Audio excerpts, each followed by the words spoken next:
A man once known as a criminal, a sinner, decided to meet Buddha one day.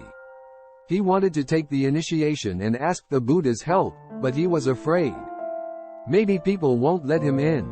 So he decided to go at a time when there were not many people. Instead of entering through the front gate, he jumped off the back wall.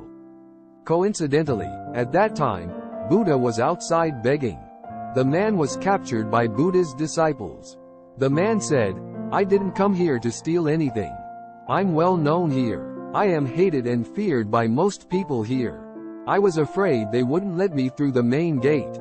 That's why I came from behind. Believe it or not, I want to be a sannyasi.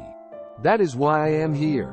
So the disciples who captured him brought him to a disciple named Shriputra, a great astrologer. And he had the ability to read people's past lives.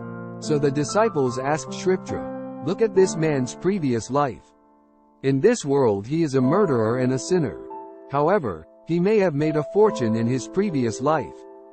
That is why he now wants to become a sannyasi." Shriputra watched his last 1,000 lives, but he was always watched.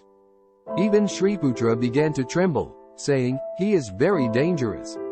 He will always be a sinner during his 1,000 lifetimes. It is impossible. It is impossible to change this person. Not even Buddha can change that." Saying this, Shriputra asked his disciples to take him out immediately. He was hurt and he thought he had no chance of changing. He could not live near Buddha. That thought made him want to kill himself. Around the corner of the main gate, he started banging his head against the mud wall to kill him. At that time, the Buddha came back from the begging. When he saw this man, he stopped him and took him inside. After a few days, the man underwent training and became a disciple of the Buddha. Everyone was confused now. Shriputra went to Buddha and said, "This man has lived thousands of miserable lives and has been a sinner.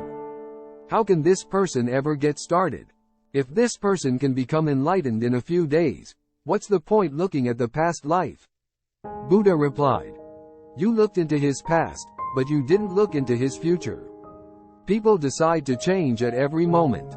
He can change. The decision itself is important. This man has lived thousands of miserable lives. But now he wants to change, and his zeal to change himself is boundless.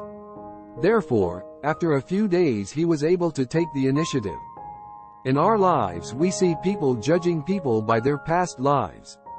But we forget that the past is gone and the future will come. There is only one moment in life, and that moment exists. Those who regret the past should be given a chance to change the future. These are the videos from Motivatri. Like and subscribe the channel and take care.